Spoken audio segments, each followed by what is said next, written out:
Hey, everybody, welcome to the Promised and Now Delivered Part 2 of Who is Running Indiantown. We're going to take a look this time at fire rescue and draw some tighter stitches to help sew a seam. That way the Emperor can get some clothes that are made from the finest that global standards and practices can provide. As a frame of reference for you, the reader or viewer, depending upon how you're receiving this message, the points I'm about to make are not just made-up ideas. They're being pulled out of a planner's manual developed from places like Sri Lanka or Mozambique and the United Nations. The research and knowledge on global influence in American culture and governance is more than talking points for me. I've done radio interviews over the span of several years with some of the biggest names in the area of globalism. I've researched, studied, and have documented the same. I've written a book on the subject as well. I've served at state and national levels politically and have been involved in the body politics for a very long time. The blessings of education, research, travel, life learning, and diverse experience have allowed a certain amount of wisdom to manifest in what at least used to be called wisdom, character, and knowledge, almost like an expert. Well, I'm telling you this for a reason, and it's not to pin a star on my chest. It's so that you know what I'm about to tell you is founded in reality and truth and can be documented and backed up. You see, as an editor here at TAM, I want to assure you we do our best to speak truth to reality on matters of globalist agendas and their local political influence in our lives.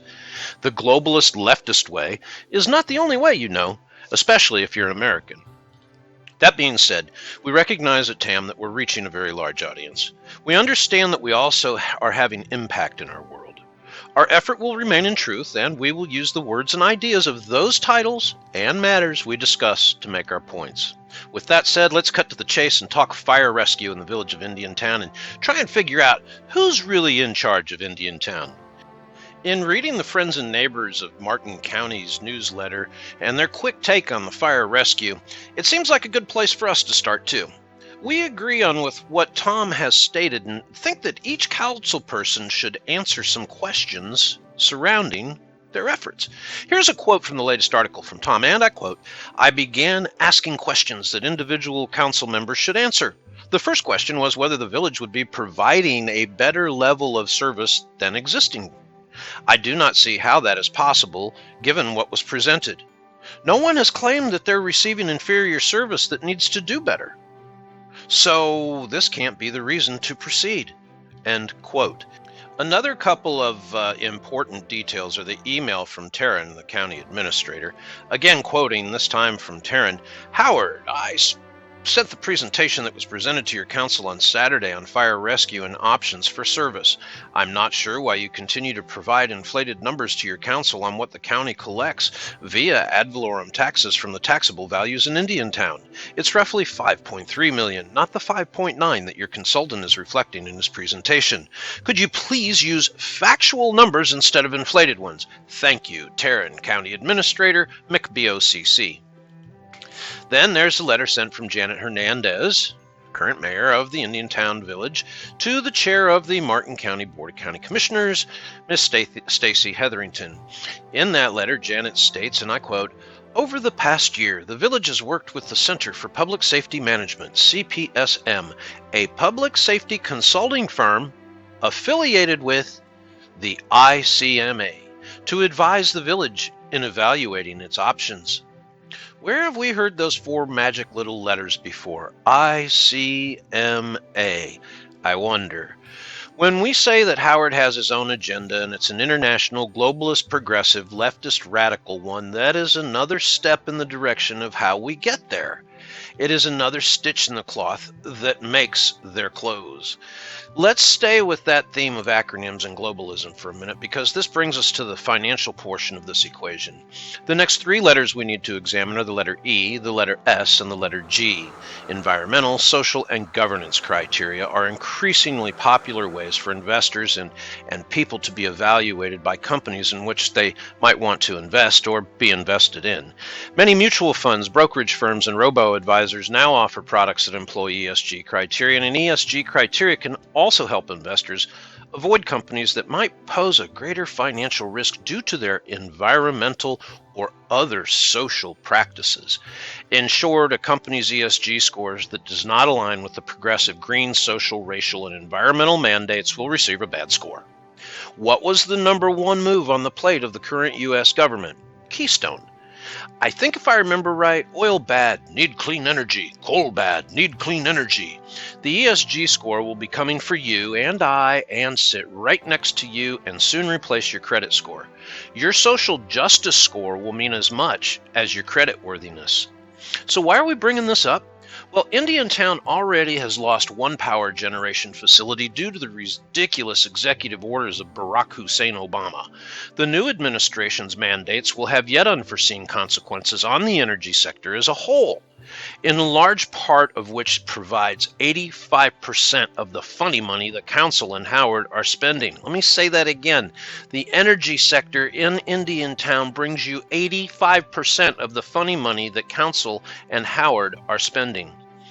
Is the picture beginning to come into focus yet? Let's go a step further. As the ESG mania and plain old financial hurdles continue to mount, not only will FPL need to begin to look towards consolidation and new mandatory green efforts, it has every potential of changing the landscape of Indiantown. The local FPL plant is but one small piece in the energy sector, yet it's the largest piece for the village. This is the reason a lot of people felt that the formula used for considering the incorporation in the first place never should have been allowed. It actually required legislative allowance and exemption from not meeting statutory requirements. That brings me back to life experience. An easy cliche we could use, I suppose, is not to put all of your eggs in one basket.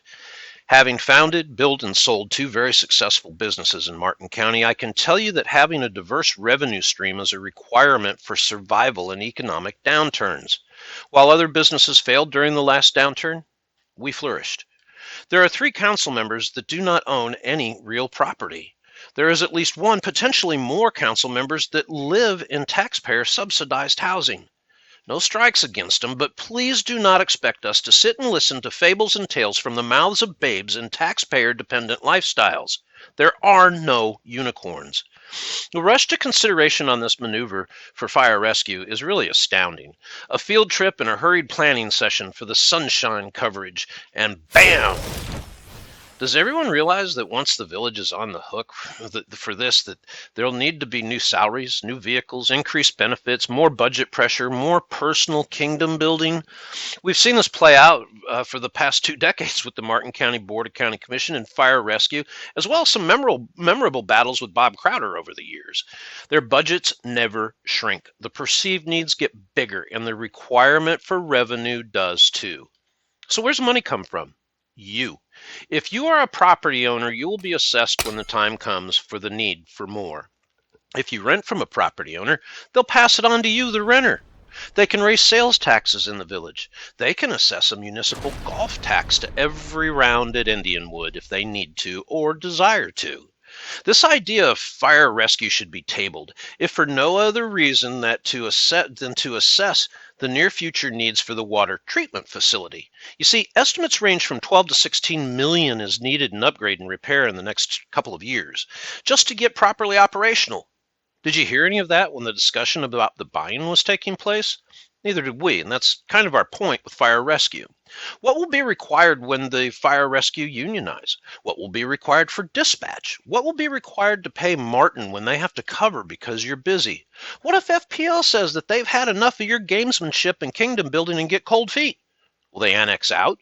Will FPL be forced to scale back or shift operations outside of the village because of global and national financial social justice noise and inflationary pressure, thus reducing their footprint and size of the 85% of income the spend-happy council now uses? So back to Tom's original question. Who says that what we have that is working needs to be changed? To simply grab a major financial liability like a fire rescue department for the sake of saying it's mine while not gaining a benefit offset is kind of ego-driven. It's not strategic in the least. Leave the burden on the county. This village has enough on its plate. When you can begin to address the real day-to-day needs that lack for the citizens, then maybe we should be having this conversation. You were elected to better the life of the people in the village by fixing that which is broke first. It's okay to relinquish yourself to the fact that no matter how neato you think it is, you're not ready yet. Negotiate for what you can get now and set a stage for future effort. The large pool known as grants will be under extreme pressure as ongoing inflationary threats and far left financial and environmental policies drive this economy. We've seen it before. Look at Jimmy Carter. So, who is in charge of Indiantown? All roads lead back to Howard. The ICMA, YEO, and the groups that are out in the open with what they advocate and implement. If you really think that this is all going to end well for you without you involving yourself and figuring out who is on your side and who is not, then you're in for a rude awakening. I have a few questions for the multi-generation families here in Indiantown. The ones with lineage. Are you okay with the heritage and pioneer spirit that is Indiantown being left to the hands of globalist progressives? Do they represent the American spirit that built this village? Do they represent you? This is a serious topic that deserves serious discussion. We welcome your feedback and want to hear from you. Drop us a line or a comment on the story link. And as always, be sure to like us on Facebook and follow us here at talkaboutmartin.com. Until next time, stand by.